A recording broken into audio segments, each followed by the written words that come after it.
Hey there guys, Dr. Dual Sport here. I'm over at the Trail Taker Montrose ride. This is day 2. We had our big dinner last night.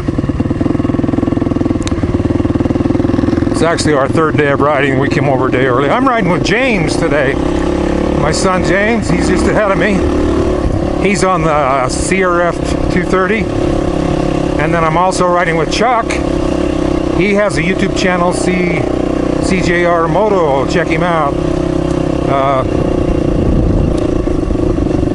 Us three kind of got together and this morning after breakfast and just talking and decided we wanted to do kind of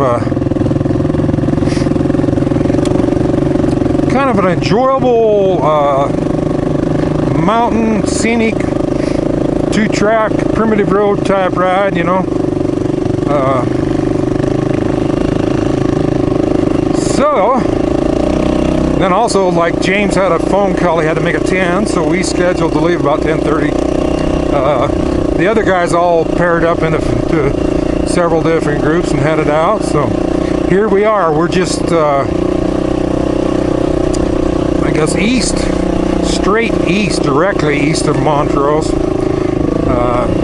We're up on a mountain they call the Flat Top. They have quite an extensive OHV system up here. It's really nice.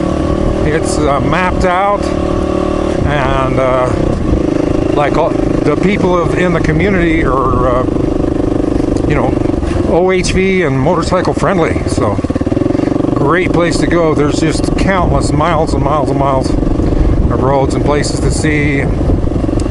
There's you know, there's highways up into these canyons. There's graveled roads. Then there's the primitive roads like these, and then there's single tracks. There's OHV only. There's just about anything you'd want, and it is so beautiful. The weather is perfect.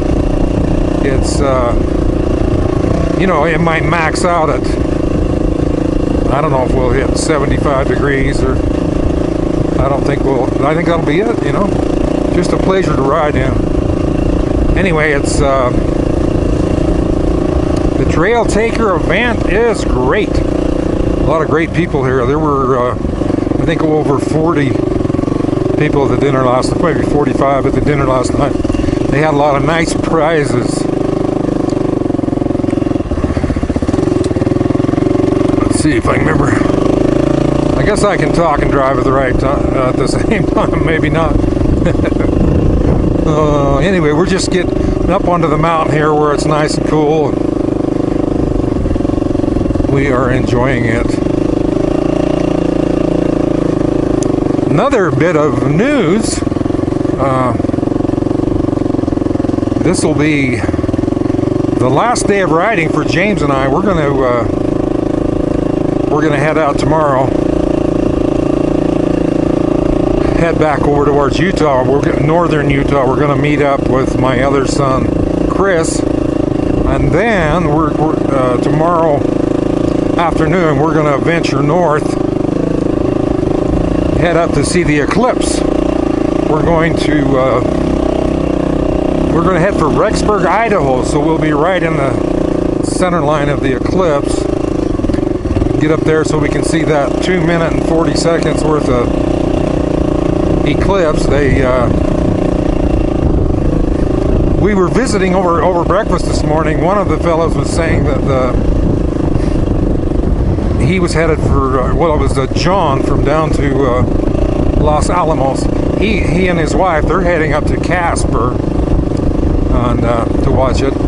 And he says that he's got to watch this one because he won't be around for the next one. And I guess the next one is 2055. So I says, well, I won't be here either. The only one that'll be here is James, and he'll be, what did he say, 84 years old or something like that. So I guess you gotta go see it when you get the opportunity, and that's what we're gonna do. Anyway, anyway, it's kind of fun, or it's different anyway, to be on the old WR450 today, because I've been riding the old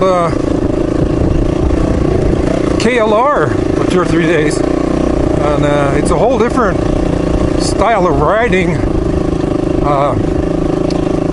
for me anyway. I have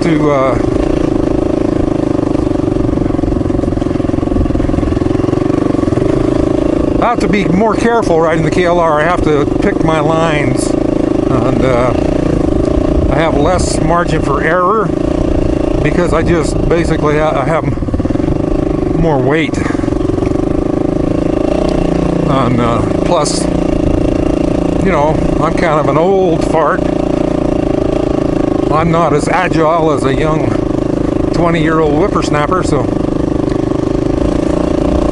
I just have to do what I can do. But not that I don't enjoy the KLR. This is my second KLR, and I'm really enjoying it. I really like the old gal, but it's a pleasure to get on a bike that is lighter, more suspension, and then it also has the Recluse, plus the Recluse rear brake, which some people think they are fantastic, and some people think they are cheating. But whatever you think, I like them, and I enjoy them, and I use them. So, whoop, yeah.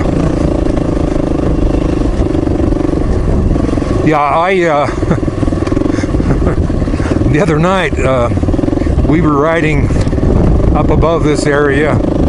We went on a late afternoon ride, and it was, I think it must have been 4:30 before we left. We didn't get back till 9, and up on the top there, you know, like a few weeks ago or whenever, they've had some of the monsoonal moisture has made it here, and they've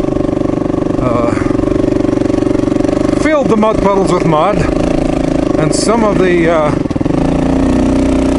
those mud puddles are as wide as the road, and so most of them you can skirt them, or else you just try to be going a kind of have a little momentum when you hit it and go straight through it, so that you don't heavily accelerate or slow down. And but you know, most of them you can go around the edge, but some of them are as wide as the road. And we were going along, and there was a wide one. It was covered the whole road, and then were not able to really get around except just barely on the edge, and then it was sloped, and then there was a pine tree or fir tree limbs that were coming down there. So I went around, you know, just kind of a little momentum so I could stay up on the slope, and I was going to brush the limbs of that tree I knew.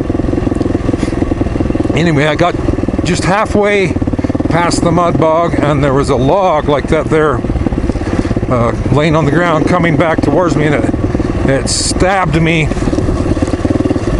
right in the boot. Anyway, it just laid me over on my side in that mud puddle ever so gracefully. But nothing was hurt. All I did is get a little mud on the bike. So, but anyway, it's a little, you know, the lighter bike's more agile, so I can relax a little bit more. I think James has been having a good time. He's been riding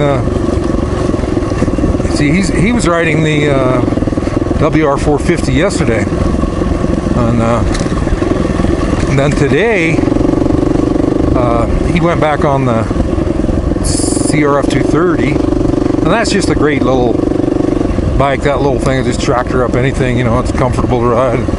It's got pretty good suspension because, you know, I got the Hagon shock on the rear, and then the let's see, woohoo! I got the gold valve emulators on the front, so it, you know, it pops over things pretty good. It doesn't you know, you don't ever like bottom out or anything. So good little bike.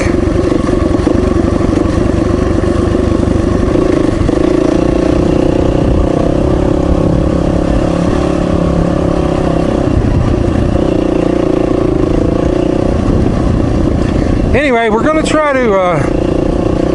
to follow this trail 211 on around there.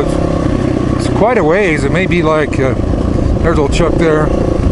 It may be like I don't know if it's 25 miles or 30 miles around there, and then there's a more rough single track that goes down to a lake. So when we get there, we're going to scope that out. And if it looks good, we're going to do it. So anyway, here we go. We'll catch you guys over there.